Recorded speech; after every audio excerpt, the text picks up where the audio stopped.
আজকের যুবকেরা গারে হেরায় উঠতে যে বারবার পানি খায়, বারবার বিশ্রাম নেয়, তারপরে সেখানে ওঠে।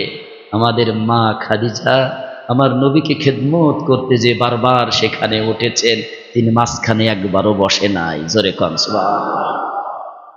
ইসলামের দিগ্বিজয়ী সৈনিক, ইসলাম বিজয়ের জন্য তারা কি কষ্টটা করে গেলেন।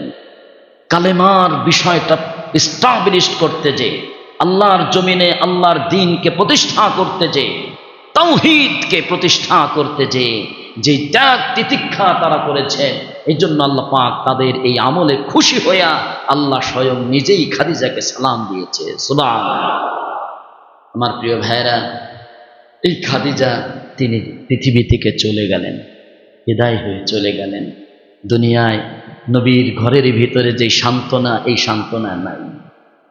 বাহিরে যে সান্ত্বনা, আমাদের সেই নবী করিম সাল্লাল্লাহু আলাইহি ওয়াসাল্লামের চাচা যান আবু তালিবও ওই একই বছর, অল্প 2-1 মাসের ফারাকে আবু তালিবও পৃথিবী থেকে চলে গেলেন। এখন নবী হয়ে গেলেন একা হয়ে গেলেন। আমার নবী কাবা চত্বরে বসে চোখের পানি ফেলেন।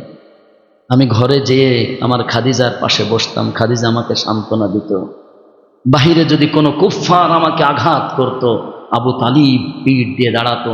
আমার শরীরে একটা ফোঁটা রক্ত যতক্ষণ থাকবে, আমার এই ভাতিজার গায়ে কেউ আঘাত করতে পারবে না। আল্লাহু আকবার। আল্লাহ কিন্তু তারও পুরস্কার আল্লাহ দিয়েছেন।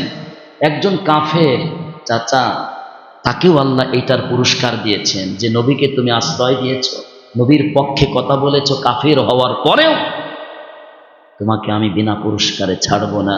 কিয়ামতের কঠিন ময়দানে জাহান্নামে যখন সবাই চলে যাবে, আমি আবু তালিবের জন্য সব থেকে লঘু সর্বনিম্ন শাস্তি ওয়াদা, অর্থাৎ সর্বনিম্ন শাস্তির বিধান জারি করব। আল্লাহু আকবার। অর্থাৎ শুধু তার কোথাও আগুন থাকবে না, জাহান্নামের আগুন তার কোথাও স্পর্শ করতে পারবে না। আল্লাহ এটা তাকে দিয়েছেন। শুধু তার পায়ে আগুন থাকবে, আগুন আর 2টা জুতা পরাই দেওয়া হবে। না, হাদিসে এসেছে। এটাও কি কম শাস্তি নাকি? কিন্তু অন্য জাহান্নামীদের থেকেও অনেক কমে গিয়েছে। কিসের কারণে বলেন? নবীর পক্ষে থাকার কারণে। কিন্তু ইসলাম কবুল করে নাই। কি বলেন?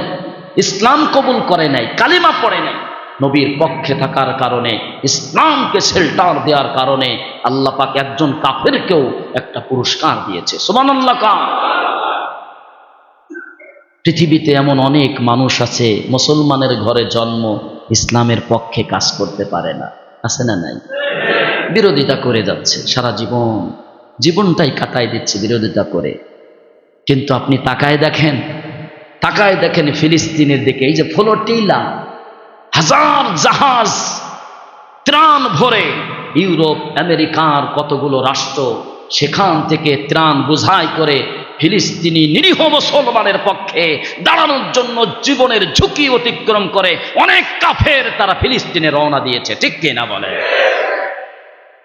অথচ ফিলিস্তিনের পাশেই মিশর রয়েছে, আমাদের সেই বড় রাষ্ট্র সৌদি, সেটা রয়েছে, কাতার রয়েছে, আজারবাইজান রয়েছে, জর্ডান রয়েছে। তারা মুসলমানের পক্ষে কথা বলে না। বরঞ্চ ইরান যখন একটা বিমান হামলা চালায়, সৌদি আরব বলে আমার আকাশ দিয়ে ফিলিস্তিনের পক্ষ হয়ে কোনো হামলা করতে পারবা না। নাউজুবিল্লাহ বলে। মুসলমানের ঘরে জন্ম, ইসলামের পক্ষে একটা কথা বলতে পারে না। যদি আমেরিকা, আমার ওই প্রভু যদি বাজার হয়ে যায়, মুসলিম নামের কলঙ্ক। ঠিক কিনা বলে? ইউরোপের অনেক রাষ্ট্র থেকে তারা জাহাজ ভরে ভরে, তারা জানে জীবনের ঝুঁকি আছে, এই জীবনের ঝুঁকি অতিক্রম করে ফিলিস্তিনির অসহায় মুসলমানদের পাশে দাঁড়ানোর জন্য তারা ত্রাণ নিয়ে চলে আসলো। কতজন গ্রেপ্তার হলো, কতজন মার খেলো, অনেকেই মারাও গিয়েছে। কিন্তু তারপরেও নির্যাতিত মুসলিম মানবতার পাশে তারা দাঁড়িয়েছে। ঠিক কিনা বলে? আমি এটাই বোঝাইতে চাচ্ছি, অনেক মুসলিম ঘরে জন্ম, ইসলামের পক্ষে কথা বলতে পারে না। আছে না নাই? এটা যুগান্তরের ইতিহাস, যুগান্তরের ইতিহাস। আবু তালিব কাফের, কিন্তু বলতেছেন আমার ভাতিজার গায়ে আমি যতক্ষণ বেঁচে আছি আমার ভাতিজার গায়ে একটা ফুলের টোকাও দিতে পারবে না। আল্লাহু আকবার। আবার তার আর একজন আপন চাচা রয়েছে আবুল আহাব। আবুল আহাব নিজে নবীর গায়ে পাথর মারতেছে, নাউজুবিল্লাহ। তাহলে একই জায়গায় দুই কোয়ালিটির মানুষ আছে না নাই? আবু তালিব জীবন দিচ্ছে নবীকে বাঁচানোর জন্য, তারও ঈমান নাই, সেও কাফের। আবার আবুল আহাব, সেও কাফের, সেও আপন চাচা, সে নবীর গায়ে সবার আগে সে হামলা করতেছে। আমার প্রিয় ভাইয়েরা, সুতরাং আমি একজন মুসলিম হিসাবে আমার আমলনামা কি হলো? আমি কি ইসলামের সাথে থাকলাম না ইসলামের বাইরে চলে গেলাম? এটার হিসাবই হবে শেষ দিবসে, ঠিক কিনা বলেন? আল্লাহ তাআলা আমাদেরকে সবাইকে ইসলামের জন্য কবুল করুন, বলে না আমি।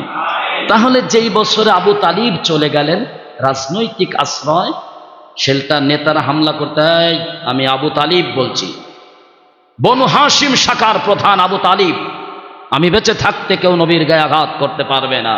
অন্য নেতারা সাহস করতে পারে নাই, কারণ তারাও লিডার, আবু তালিবও লিডার। সুবহানাল্লাহ।